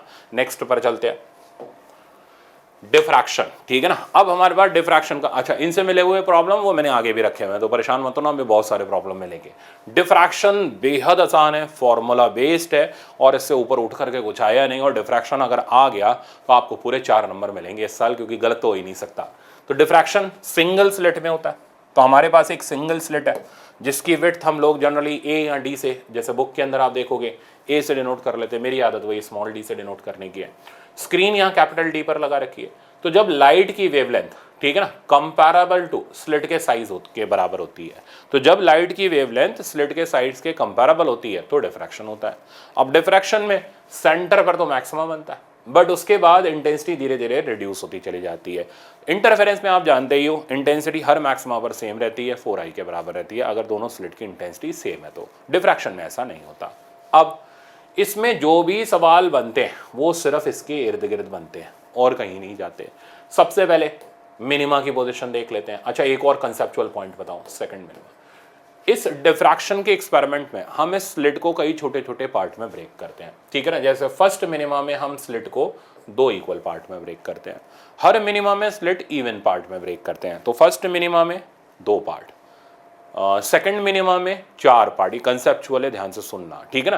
तो nth मिनिमा में 2n पार्ट। हर पार्ट से, कान खोल कर सुनना, हर पार्ट से जाने वाली वेव आउट ऑफ फेज होती है। आपके में पूछा गया है, ठीक है, इसलिए बता रहा हूं। हर पार्ट से जाने वाली वेव आउट ऑफ फेज होती है, इसलिए फेज डिफरेंस हर पार्ट से, यानी इससे और इससे, यानी इधर टॉप ऊपर वाले पार्ट से और सेंटर्स के नीचे से जाने वाली हर वेव का पाथ डिफरेंस पाई होगा, फेज डिफरेंस सॉरी पाई होगा, पाथ डिफरेंस λ/2 होगा। सही है। तो इसलिए इधर ऊपर वाले पार्ट को नीचे वाली पार्ट की वेव कैंसल आउट कर जाती है, इंटेंसिटी 0 मिलती है। मैक्सिमा में हम स्लिट को ऑड पार्ट में ब्रेक करते हैं, फर्स्ट मैक्सिमा में 3 पार्ट में ब्रेक करते हैं, ठीक है ना। सेकंड मिनिमा में 5 पार्ट में ब्रेक करते हैं, nth मिनिमा में 2n+1 पार्ट में ब्रेक करते हैं। कान खोल के सुनना, हर पार्ट आउट ऑफ फेज होता है। आपको आउट ऑफ फेज सर गलत नहीं, हर पार्ट आउट ऑफ फेज होता है। तो जैसे फर्स्ट मिनिमा में 3 पार्ट थे, 2 ने एक दूसरे को कैंसिल कर दिया, इंटेंसिटी सिर्फ एक की वजह से मिलती है, क्योंकि साइज रिड्यूस होता चला जा रहा है, इसलिए इंटेंसिटी भी कम होती जाती है। अब ज्ञान भरपूर है। तो डिफ्रैक्शन में हर पार्ट की वेव चाहे मिनिमा हो चाहे मैक्सिमा हो आउट ऑफ फेज ही रहती है। मिनिमा में इवन पार्ट होते हैं, मैक्सिमा में ऑड पार्ट होते हैं। ऑड पार्ट होने पर एक पार्ट बच जाता है, इसलिए इंटेंसिटी मिलती है, मिनिमा में बत्ती बुझ जाती है। ठीक है, ये ध्यान रहना चाहिए। नेक्स्ट, अब तो खेल बड़ा सिंपल है, ठीक ना, अब कुछ नहीं करना, बस फॉर्मूला बेस्ड खेल है। तो अब मिनिमा की पोजीशन, तो मिनिमा की पोजीशन निकालने के लिए जो पाथ डिफरेंस होता है, यानी यहां से हम जनरल इक्वेशन बनाए तो साइन थीटा की वैल्यू n λ/d आती है। ये हो गई जनरल हमारी मिनिमा की पोजीशन निकालने का तरीका। तो फर्स्ट मिनिमा निकालना है तो ध्यान रखना मैक्सिमा वाली कंडीशन ऐसा लग रहा है मिनिमा में आई है, आई नहीं है, कोई ऐसा नहीं हुआ है कि आई है, वो डेरिवेशन इस तरीके का है कि एंगुलर पोजीशन हमारे पास एन लैम्डा बाई डी आ रही है, ठीक है ना। So first minima lambda by D, second minima 2 lambda by D and up to so on. Similarly for maxima D sine theta 2n+1 lambda by 2 के बराबर होता है और साइन थीटा की वैल्यू हमारे पास आ जाती है 2n+1 लैम्डा बाई 2d, ठीक है। तो ये हो गया, यहां से आप एंगुलर पोजीशंस निकाल सकते हैं फर्स्ट मैक्सिमा, उसको फर्स्ट सेकेंडरी मैक्सिमा भी बोलते हैं, सेकंड सेकेंडरी मैक्सिमा भी बोलते हैं and up to so on. तो फर्स्ट सेकेंडरी मैक्सिमा के लिए एन की वैल्यू, वो फर्स्ट सेकेंडरी मैक्सिमा मतलब फर्स्ट मैक्सिमा ही है, टेंशन मत लो, तो 3 लैम्डा बाई 2, सेकंड मैक्सिमा के लिए 5 lambda by 2 and up to so on, ठीक है ना। अब अगर ये थीटा छोटा है, ठीक है ना, तो अगर ये थीटा छोटा है तो साइन थीटा की जगह थीटा डाल देंगे और ये angular position in terms of theta आ जाएगी, बट वो सर्कमस्टेंसेस पे डिपेंड करता है। नेक्स्ट आप ये देखो, इंटेंसिटी सेंटर की मैक्सिमम है फिर कम होती चली जा रही है। क्यों कम होती चली जा रही है? क्योंकि ऑड पार्ट बढ़ते चले जा रहे हैं और सिर्फ एक जो छोटा सा पार्ट, जैसे फर्स्ट मैक्सिमम में 3 पार्ट में ब्रेक किया तो हर पार्ट की विड्थ d/3 हो गई, 2 d/3 कैंसिल आउट हो गए, 1 d/3 की इंटेंसिटी बची। फिर सेकंड मैक्सिमम में 5 पार्ट में ब्रेक किया तो हर पार्ट की विड्थ d/5 हो गई, 4 तो उड़ गए, अब 1 d/5 की इंटेंसिटी वहां मिलेगी। तो क्या हो रहा है, इंटेंसिटी कम होती चली जाएगी, सिंपल एस्पेक्ट है, ठीक है ना। अब ये देख लो, ये पूरा पैटर्न है, सेंटर पर इंटेंसिटी बिल्कुल ब्राइट, उसके बाद बिल्कुल डल होती चली जाती है और इवन सेकंड मैक्सिमा के बाद तो दिखना भी बंद ही हो जाता है, ठीक है ना। अब लीनियर पोजीशन का मतलब क्या हो गया? लीनियर पोजीशन का मतलब हो गया यहां से यहां तक की दूरी, ठीक है ना।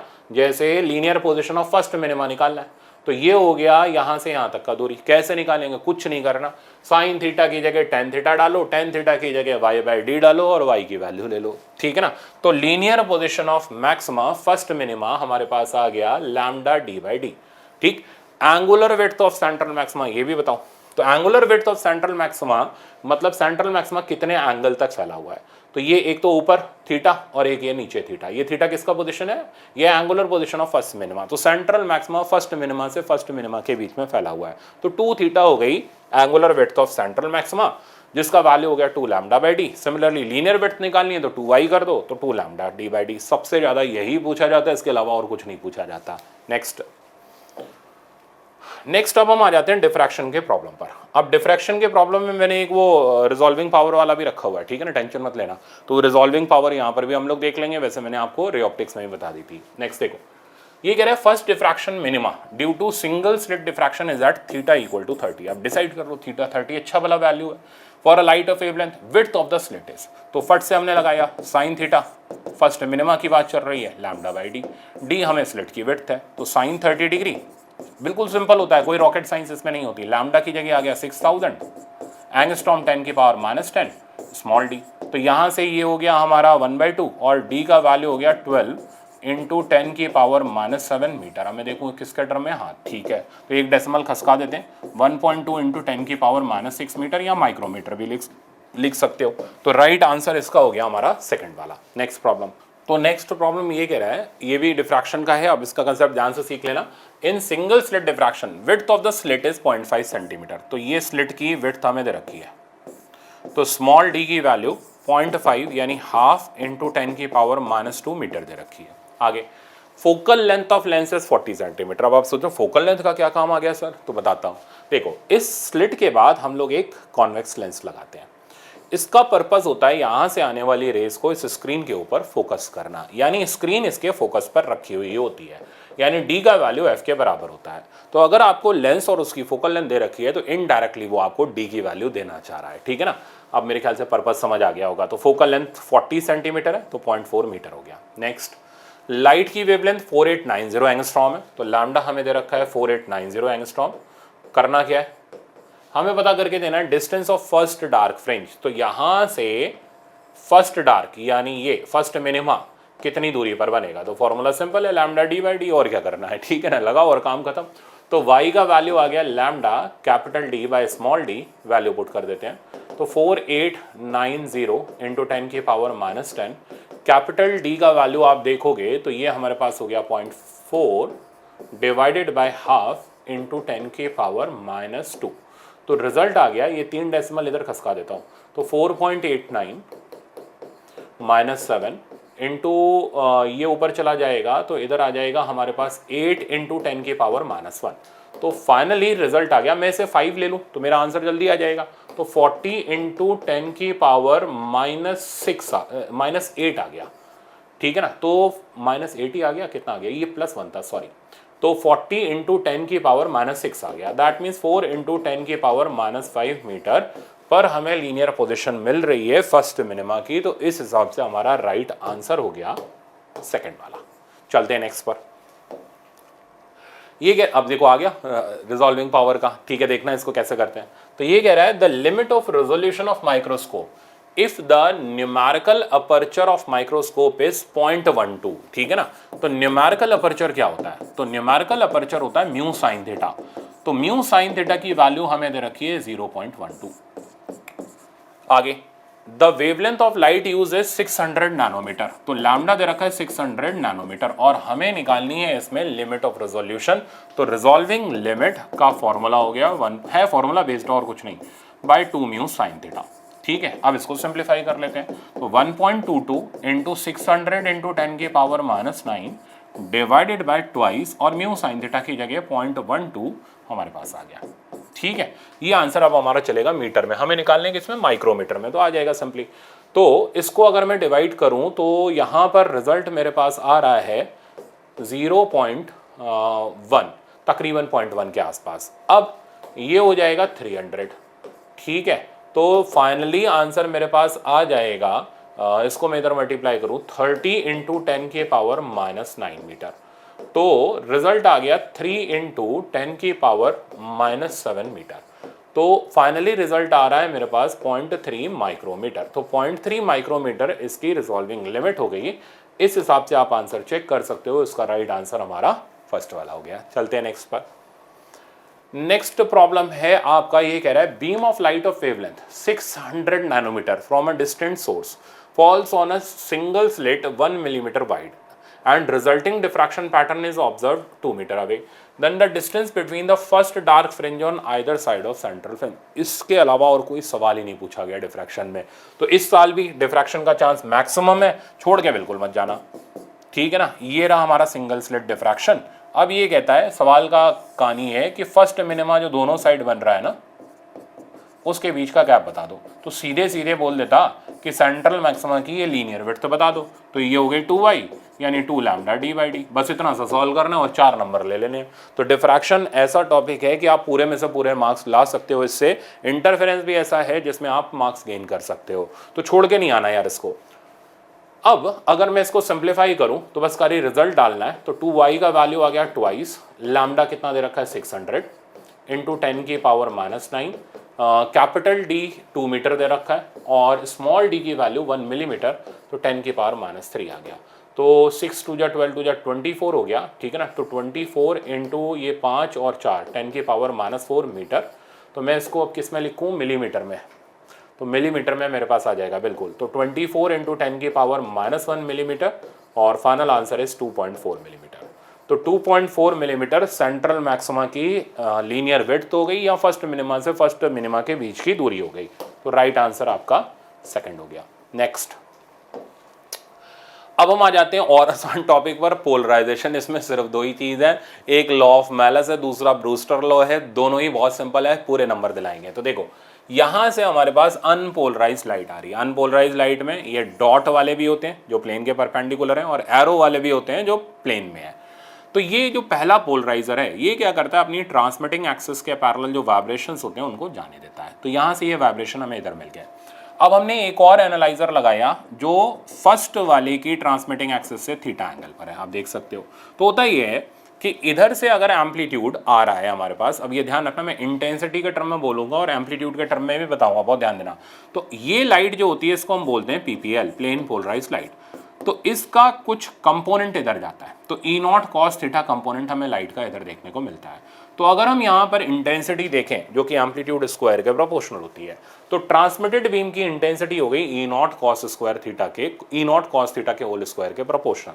तो फाइनली मैलस ने जो लॉ लिखा वो ये लिखा कि ट्रांसमिटिंग लाइट की बीम जो हो गई उसकी इंटेंसिटी हो गई कितनी, I0 cos square theta, where theta is the angle between transmitting axes of analyser and polariser, शब्द ध्यान से सुनना। I naught is intensity of plane polarised light, ठीक है ना। अब मैं इसको और डेप्थ में ले जा रहा हूं, ध्यान से सुनना। तो अगर इधर से इंटेंसिटी, तो अगर इधर की इंटेंसिटी आई है, तो होता यह है यहां की जो इंटेंसिटी होती है वो हो जाती है इसकी जस्ट हाफ, यानी आई नॉट की वैल्यू हो जाती है I/2, समझ गए। तो अगर हम ट्रांसमिटेड लाइट की इंटेंसिटी लिखें, लॉ ऑफ मैलस लगाएं, तो वो I naught cos square theta तो हो ही गया, बट हम in terms of unpolarise light चाहिए, ये आई नॉट क्या है, पीपीएल की इंटेंसिटी, तो in terms of unpolarise light निकालें तो I/2 कॉस स्क्वायर थीटा हो जाएगी। ये हो गई इंटेंसिटी ऑफ ट्रांसमिटेड बीम, ठीक है ना, और आई हो गया इंटेंसिटी ऑफ अनपोलराइज लाइट, और थीटा हो गया angle between polariser and analyser. और डेप्थ में ले जा रहा हूं, ध्यान से सुनना।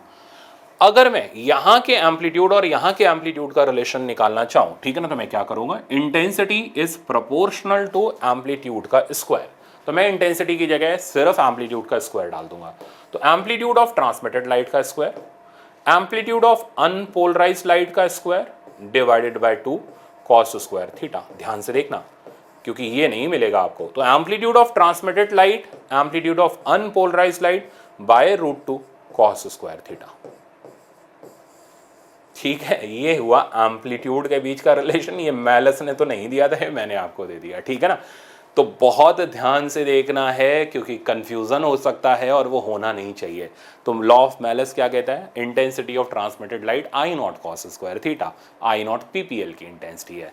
यूपीएल के टर्म में चाहिए, यानी अनपोलराइज के टर्म में चाहिए, तो आपने फट से I/2 डाला, ये ध्यान रखना है, ठीक है ना। तो एम्पलीट्यूड का ये रिलेशन आ गया, मैं एक जगह पे लिख देता हूं। तो intensity of transmitted light I naught cos square theta, I naught intensity of PPL, एक जगह पर रहेगा, आपको ध्यान रहेगा, और I transmitted equals to I/2 cos square theta, where I is intensity of UPL, unpolarised light, ठीक है। अब एम्पलीट्यूड के टर्म में देखूं, तो amplitude of transmitted equals to amplitude of UPL, ठीक है ना, divided by √2 cos square theta, ठीक है। ये हो गया इसका मॉडिफिकेशन। अगर मैं इसका मॉडिफिकेशन करूं, तो मैंने यहां पुट करा AT स्क्वायर, इसकी जगह मैंने पुट करा A0 square cos square theta, तो AT equals to A0 cos theta. This is the where A0 is amplitude of plane polarised light, A is amplitude of unpolarised light. तो ये चार चीजें हैं। बहुत ये एम्पलीट्यूड वाला चक्कर बहुत ही हिडन होता है, जनरली आप नहीं पढ़ते हो, ठीक है ना, आप सिर्फ इंटेंसिटी तक खेल लेते हो, बट ये नहीं खेल पाते हो क्योंकि कोई खिलाता नहीं है।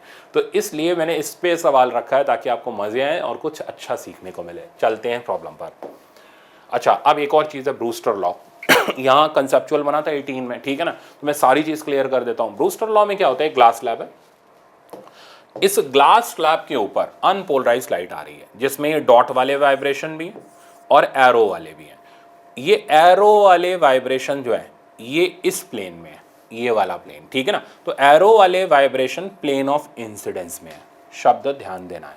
तो एरो वाले वाइब्रेशन प्लेन ऑफ इंसिडेंस में है, डॉट वाले vibration perpendicular to this plane, यानी प्लेन ऑफ इंसिडेंस है। अब लाइट जब एक खास एंगल, जिसको बोलते हैं पोलराइजिंग एंगल, इस पे भी जबरदस्त सवाल मैंने रखा है, पर टकराती है, ठीक है ना। तो जब लाइट पोलराइजिंग एंगल पर टकराती है तो रिफ्लेक्टेड और रिफ्रैक्टेड आपस में परपेंडिकुलर होती है। ये 100% प्लेन पोलराइज्ड हो जाती है। ये 100% प्लेन पोलराइज्ड नहीं होती, पार्शियली हो जाती है, क्योंकि इसमें मिक्स्ड वाइब्रेशंस रहते हैं, ठीक है ना। तो कौन सी वाली 100% हो जाती है, रिफ्लेक्टेड वाली। कौन से वाइब्रेशंस आ रहे हैं, डॉट वाले। कौन है ये डॉट वाले, प्लेन ऑफ इंसिडेंस के परपेंडिकुलर, तो perpendicular to plane of incidence, ठीक है, ध्यान देना। तो ये theta P angle of incidence, तो एंगल ऑफ रिफ्लेक्शन के बराबर। अगर मैं ये θ2 लिखूं तो θ2 एंगल ऑफ रिफ्रैक्शन है, ये तीनों का सम 180 के बराबर है, तो इसकी वैल्यू आ जाएगी 90 माइनस θp।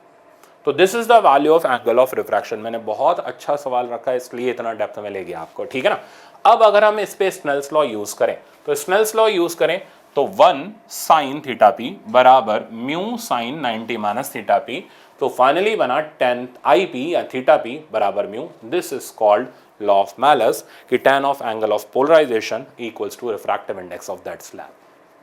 ठीक है, अब इस पे हम आते हैं प्रॉब्लम के सेक्शन पर। नेक्स्ट पढ़ो, अ रे ऑफ, यही है बेस्ट न्यू प्रॉब्लम आपके लिए, ठीक है ना। मेरे ख्याल से पोलराइजेशन का ये प्रॉब्लम आप खुद से तो इतना नहीं निकाल पाओ, इसलिए मैंने इसको ढूंढा, मैंने कहा ये बहुत अच्छा प्रॉब्लम है, आपको ज़रूर कराना चाहिए। तो देखो, a ray of light in air is incident on glass plate at polarising angle of incidence. तो ग्लास प्लेट पर लाइट IP पर टकराती है, okay. It suffers deviation of 22 degree on entering the glass, है ना, मजेदार डेविएशन दे दिया मैंने आपको, ठीक है। अब क्या करेंगे, आपको पता है जब IP पर टकराती है तो लाइट रिफ्लेक्ट भी होती है, रिफ्रैक्ट भी होती है, ये दोनों आपस में परपेंडिकुलर होते हैं, ये IP होता है, और एंगल ऑफ रिफ्रैक्शन की वैल्यू 90 - IP होती है। इनमें से उसने कुछ भी नहीं दिया उसने दिया डेविएशन 22 डिग्री है। डेविएशन क्या होता है, डेविएशन होता है अपने ओरिजिनल पाथ से मुड़ना। तो इसको मैंने एक्सटेंड किया, यहां से लाइट इधर मुड़ी, दिस इज डेविएशन, सही है।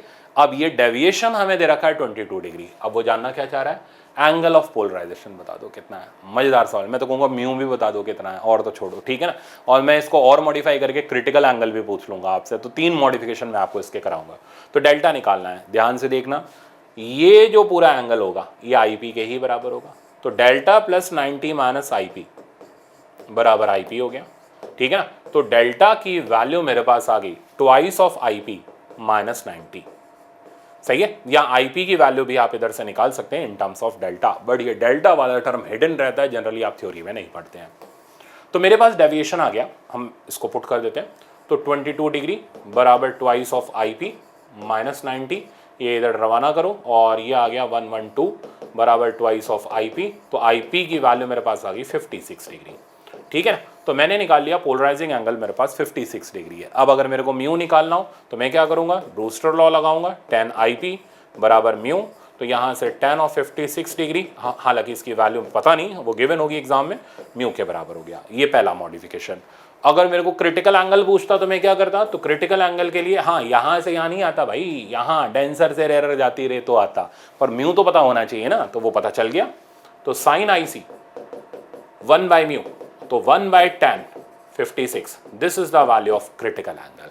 तो आई होप आपको मैंने A to Z सारी डिटेलिंग दे दी इसमें कि किस हिसाब से हम लोग सवालों को प्लान करते हैं। नेक्स्ट पढ़ो, ये कह रहा है axes of polariser and analyser are inclined to each other at 60 degree. Amplitude के बारे में ये मैंने सवाल रखा है, ये भी आपके लिए नया सवाल है, इंपॉर्टेंट डाल दे रहा हूं, ठीक है ना, क्योंकि ये एम्पलीट्यूड का टाइप का प्रॉब्लम कहीं भी आपके एग्जाम में नहीं आया।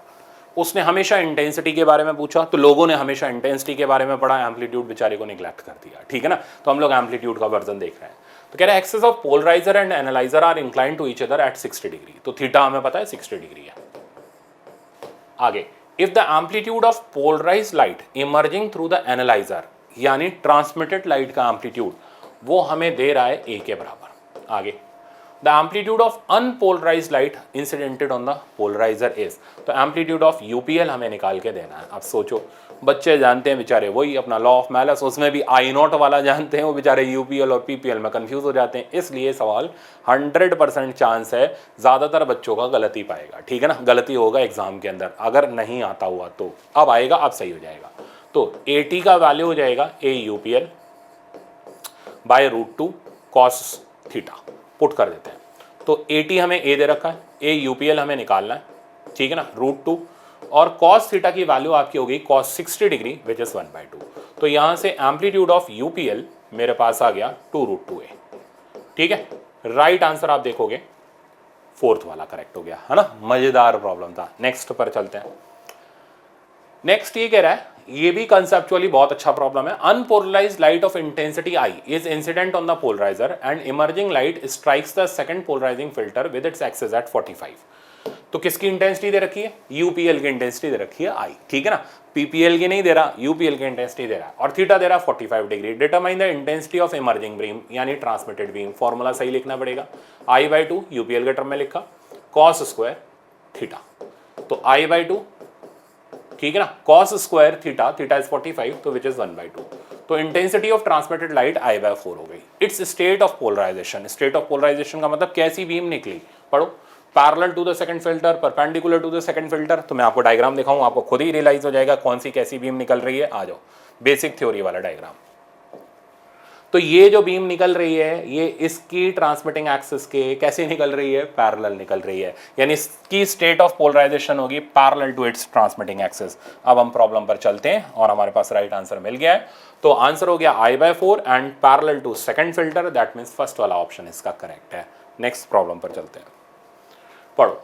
अब ये कह रहा है the critical angle of transparent crystal is 60 degree, its polarising. उल्टा सवाल, मैंने पोलराइजिंग से क्रिटिकल निकाला, ये क्रिटिकल से पोलराइजिंग निकाल रहा है, तो बिल्कुल करेंगे। तो साइन IC हमारा 1/μ के बराबर हो गया, ठीक है ना, और IC की वैल्यू 60 डिग्री दे रखी है, तो साइन 60 डिग्री 1/μ हो गया। तो यहाँ से म्यू का वैल्यू मेरे को मिल गया 2/√3। अब मेरे को निकालना है पोलराइजिंग एंगल, ब्रूस्टर लॉ लगाया, tan ऑफ IP बराबर म्यू बराबर 2/√3।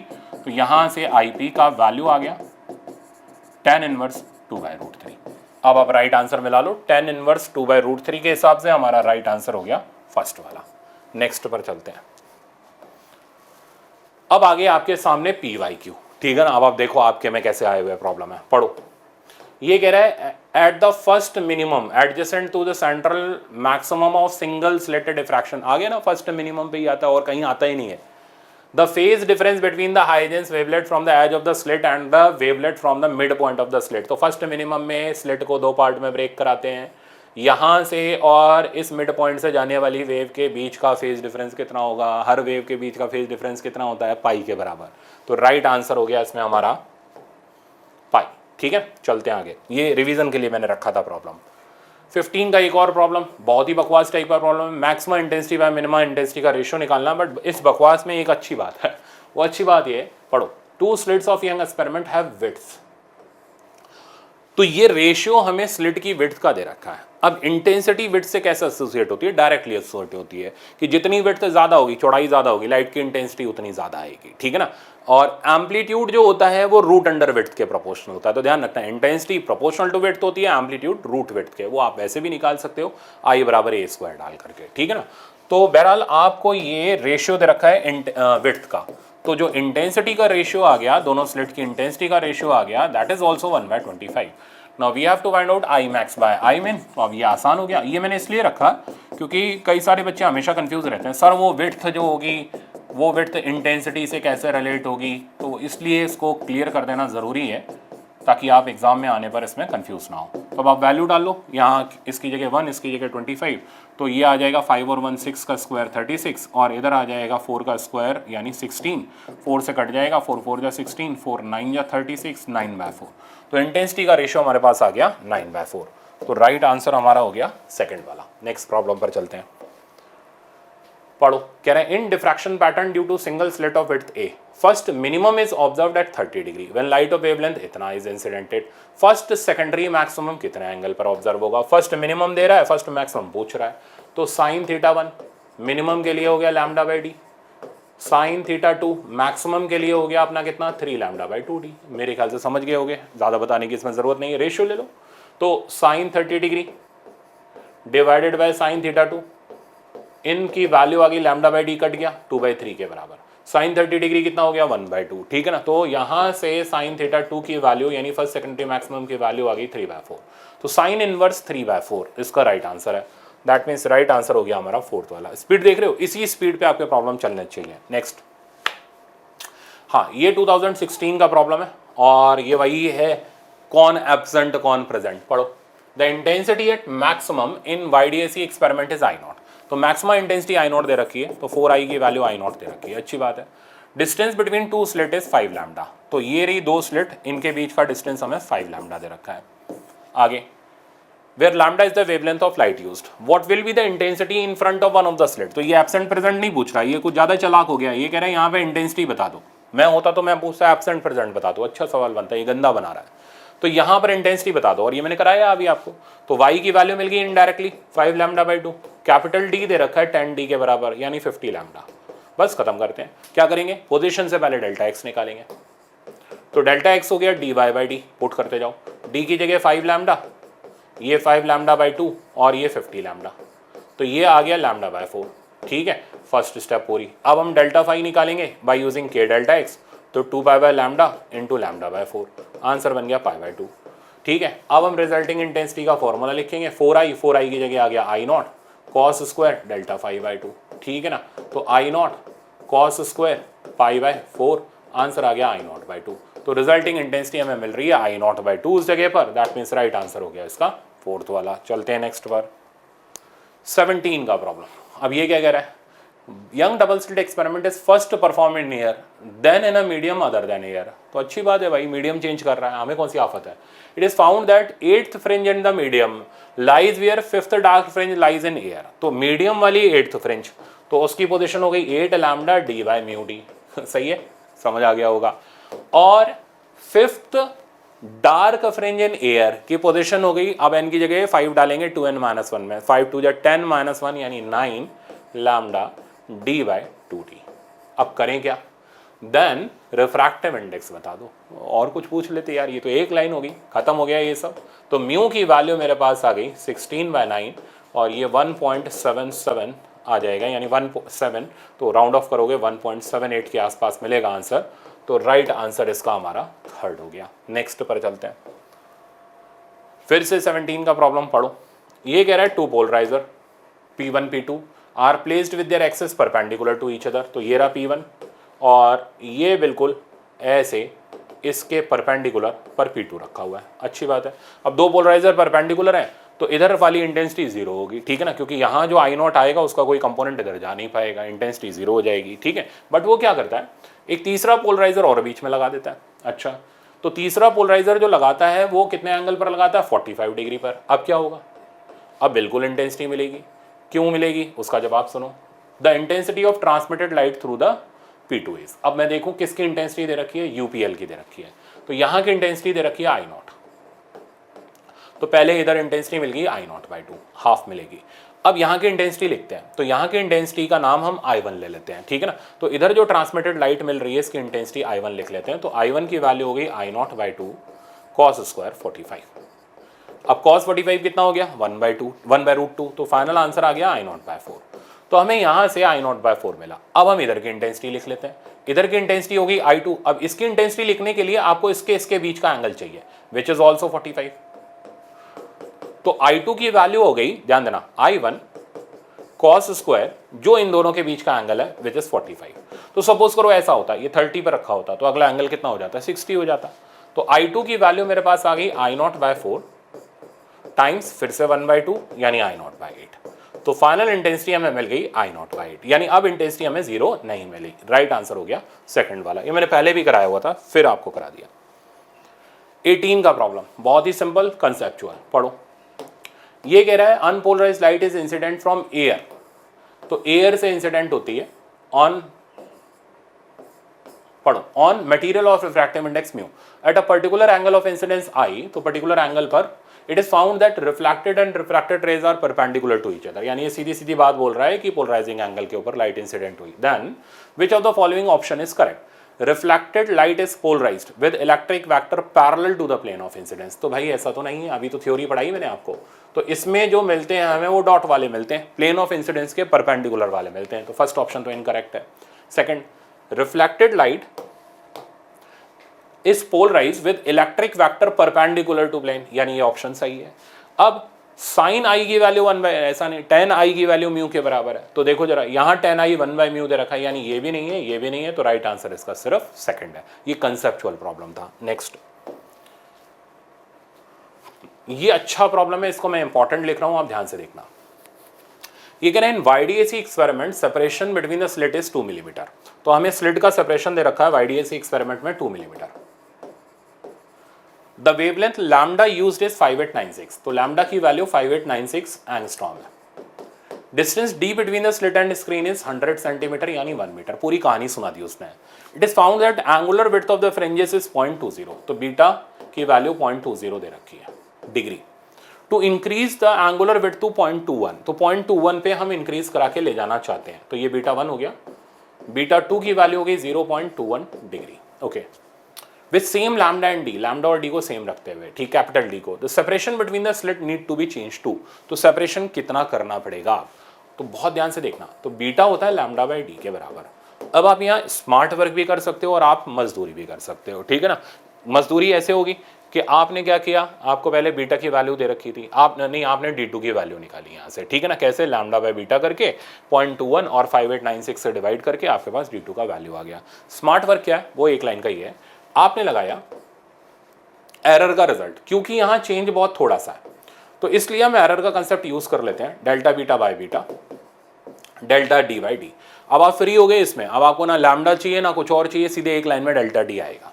तो डेल्टा डी का वैल्यू, ठीक है ना, ये आ गया delta beta by beta into small D. Solve करते हैं, डेल्टा बीटा इन दोनों का डिफरेंस ले लो 0.01, बीटा की वैल्यू आपके पास ऑलरेडी अवेलेबल है 0.20 टाइम्स स्मॉल डी, वो हमें अवेलेबल है 2 मिलीमीटर। तो रिजल्ट हमारे पास ये सब कट जाएगा और ये रिजल्ट मेरे पास आ जाएगा 1 mm। 1 mm ही आ रहा है, एक बार मैं चेक कर लूँ उसको पूरा, हाँ ठीक है 1 mm, यानी सेपरेशन को 1 mm से चेंज करना पड़ेगा। अब क्योंकि आप बीटा बढ़ाना चाह रहे हो तो ये सेपरेशन कम करना पड़ेगा, यानी D2 की जो वैल्यू हो जाएगी वो हो जाएगी D माइनस डेल्टा डी, ठीक है ना। तो D हमारे पास कितना था, वो था 2 मिलीमीटर, तो 2 माइनस 1 मिलीमीटर आपने किया, आपके पास आंसर आ गया 1.9 mm। ये हुआ इसका स्मार्ट वर्क और परफेक्ट सॉल्यूशन, मेरे ख्याल से आपको समझ आ गया होगा। दूसरा आप इसी सवाल को ऐसे करते हैं कि आप D2 निकालते by using lambda by beta 2, lambda की वैल्यू होगी 5890 इंटू 10 की power minus 10 divided by beta 2 की वैल्यू आपने सब्स्टिट्यूट कर दी विच इज 0.21, डिग्री में है तो आपको इसको रेडियन में कन्वर्ट करना पड़ेगा, रेडियन में कन्वर्ट करने के लिए पाई बाय 180 आ गया। अब आपको यहाँ पूरी मजदूरी करनी पड़ जाएगी, सवाल में कैलकुलेशन फैल जाएगी, आंसर गलत हो जाएगा, ठीक है ना। तो ये हुआ मजदूरी वाला तरीका जो यहाँ बिल्कुल नहीं इस्तेमाल करना। बहुत से बच्चे सोच रहे हो 0.21 तो बहुत आसान है डिवाइड करने में, अरे भाई वो डिग्री में है यार, वो रेडियन में कन्वर्ट करना पड़ेगा तुम्हें, ठीक है ना, तब जाकर के राइट आंसर आएगा, ऐसे नहीं आएगा। तो मेरे ख्याल से अब आपको मेरी अप्रोच समझ आ गई होगी, ये सिंपल और बेस्ट अप्रोच है जो आप फॉलो कर सकते हो। नेक्स्ट फिर से 18 का सिंपल सवाल ये कह रहा है, astronomical refracting telescope having large angular magnification, angular magnification हमें लार्ज चाहिए तो मैग्नीफाइंग पावर FO/FE होगी, तो and high angular resolution, resolution भी हमें जो चाहिए वो लार्ज चाहिए, तो रिजॉल्विंग पावर A/1.22 लैम्डा।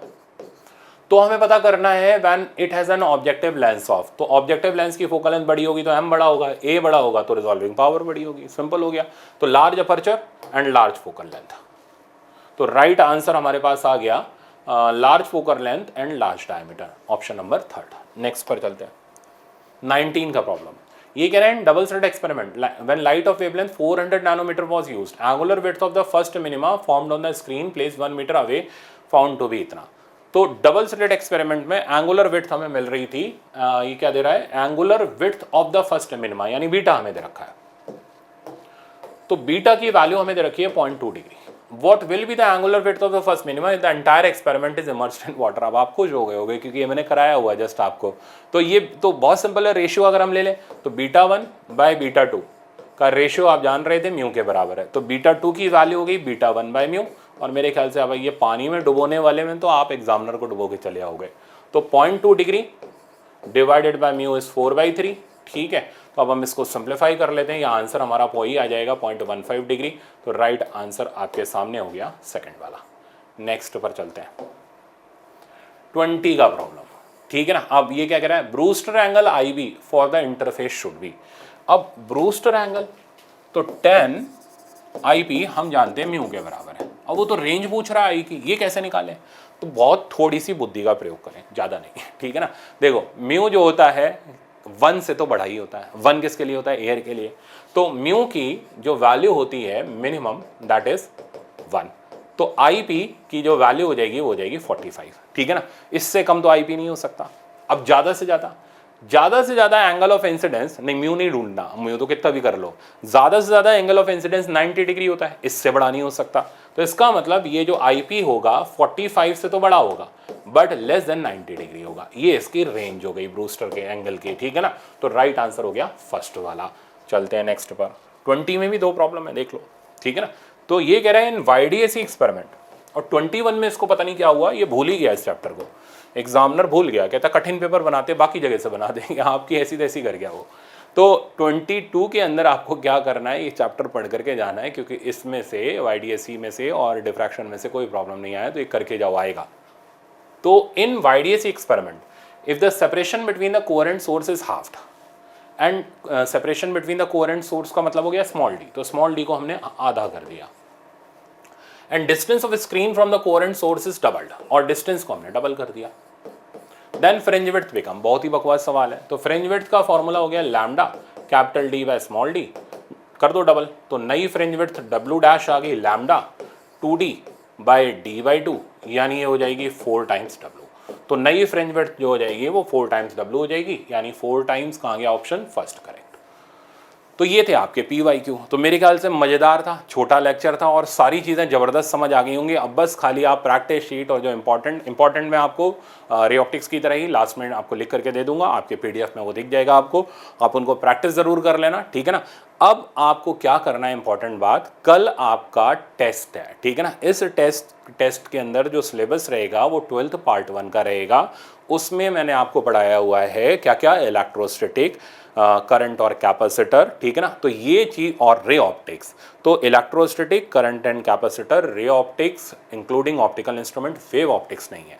तो ये 3 यूनिट रहेंगे आपके टेस्ट के अंदर। वेव ऑप्टिक्स मैंने इसलिए करा दिया क्योंकि रे के साथ में चल रहा था। तो ये 3 यूनिट का अब आप अच्छी तरीके से तैयार करके ट्यूसडे को आप इसका टेस्ट दो। ट्यूसडे को आपकी क्लास नहीं होगी, टेस्ट आपको देना है, सब बच्चों को देना है एक ही दिन। फिर नेक्स्ट क्लास आपकी वेडनेसडे को रहेगी, जिसमें हम लोग स्टार्ट करेंगे 11th का पार्ट 2 फ्रॉम ग्रेविटेशन। मतलब वेडनेसडे को आपको ग्रेविटेशन की क्लास मिलेगी, ठीक है। तब तक आप इसको प्रैक्टिस करो और अच्छे से टेस्ट देना। Thank you so much.